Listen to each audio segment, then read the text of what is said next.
मुझे जब पता चला, हाँ, मैंने ज़रा ठा पड़ी कि राजस्थान तक एक अलग चैनल आप लोग शुरू कर रहे हो, तो मैं जो कहवे नहीं फूलों नहीं समाया। राजस्थान मेरे रोम रोम में बसा हुआ है।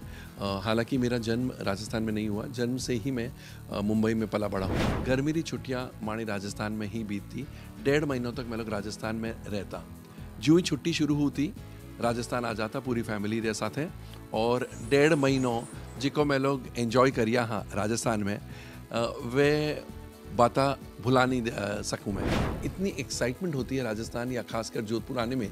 जोधपुर में हमारे सारे रिश्तेदार हैं, तो मैं बयान नहीं कर सकता हूँ, शब्दों में बयान ही नहीं कर सकता हूँ कि कितना अच्छा लग रहा है। जैसे अब मैं वापस मुंबई लौट रहा हूँ, मुझे दुख हो रहा है। मैं हैंग राजस्थानी हाँ, और राजस्थानी हून में बहुत ज़्यादा अच्छो लागनो चाहिए आपण हैंगाणे, बिकॉज राजस्थान कल्चरली एक तो रिच स्टेट है। मैं नवीन दत्त राजस्थान तक के माध्यम से आपके लिए लेके आया हूँ एक अजीब हस्ताक्षर जो कि कमल नाहटा जी हैं। ये अपने आप में किसी परिचय के मोहताज तो नहीं है। हम कमल नाहटा जी से जानते हैं राजस्थान तक के बारे में उनके क्या विचार हैं। कमल जी, थैंक यू, शुक्रिया मुझे राजस्थान तक में आमंत्रित करने के लिए। आप मुंबई में चले गए हैं, मुंबई में आपकी बहुत प्रशंसा है, आप बहुत बड़े क्रिटिक हैं, बहुत सारी फिल्मों को आपने क्रिटिक किया और वो देश दुनिया जानती है। तो आज आपको कैसा लग रहा है कि आप मुंबई में रह करके राजस्थान की बात करते हैं? मुझे बहुत अच्छा लग रहा है। जैसे मैंने कहा कि राजस्थान मेरे रोम रोम में बसा हुआ है।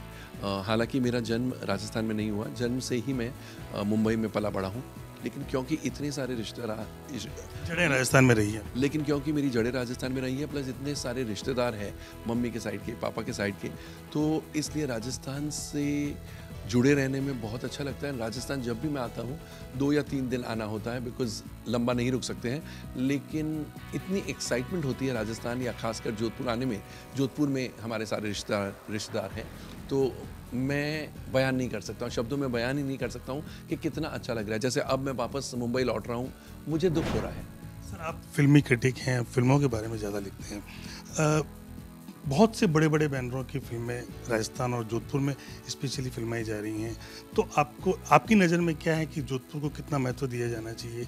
यहाँ की सरकारें जो कि सब्सिडीज़ नहीं देती है फिल्मों की शूटिंग के लिए भी पेमेंट लेती है, तो क्या बदलाव चाहते हैं या ऐसा कुछ हो कि जिससे कि ज़्यादा से ज़्यादा फिल्में और जोधपुर की तरफ और राजस्थान की तरफ बढ़ें?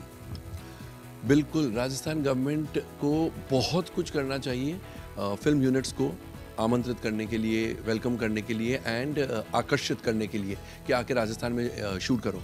जहाँ विदेश में कंट्रीज़ इतनी सब्सिडीज़ देती हैं, दुख की बात है कि राजस्थान गवर्नमेंट इंडियन प्रोड्यूसर्स को कुछ भी नहीं देती। उन्हें सब्सिडी देना चाहिए, उनके लिए एक सिंगल विंडो क्लियरेंस खोलना चाहिए, वो सिस्टम शुरू करना चाहिए। नहीं तो क्या है, प्रोड्यूसर आता है जो राजस्थान से वाकिफ़ नहीं होता है, इसका परमिशन लो, उसका परमिशन लो, ये करो वो करो, वो रेड टेपे में इतना समय चला जाता है कि कई लोग फिर वो क्या है, वही लोग जाके बोलेंगे कि हमारा एक्सपीरियंस कैसा रहा।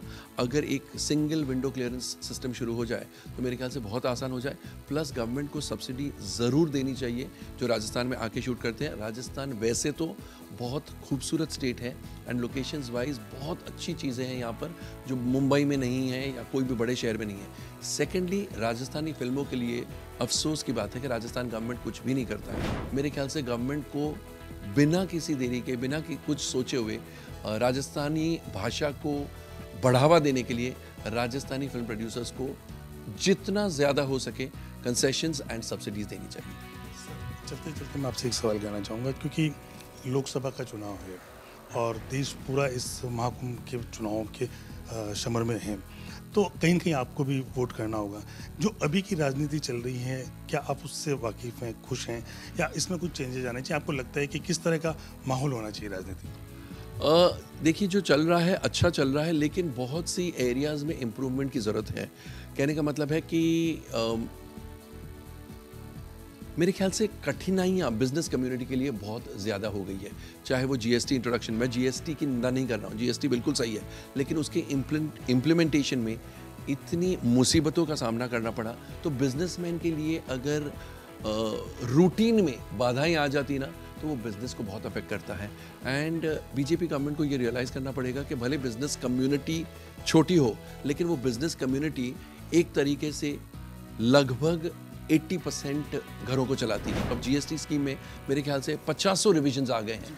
तो बहुत कठिनाइयाँ होती हैं और कठिनाइयों में जो रूटीन में बिजनेस चलता है उसमें अगर बाधाएं आ जाती, उसमें अगर रोक आ जाता है तो बहुत अफेक्ट करता है। तो मेरे ख्याल से इम्प्लीमेंटेशन में बहुत ज़्यादा सुधार की ज़रूरत है। ये थे कोमल नाहटा जी, जिन्होंने बताया कि राजनीति में इम्प्लीमेंटेशन की आवश्यकता है। देखना ये है कि ऊँट किस करवट बैठता है। लोकसभा चुनाव सर पे हैं, जीत किसकी होती है, हार किसकी होती है, ये तो वक्त बताएगा। राजस्थान तक के लिए नवीन दत्त, जोधपुर।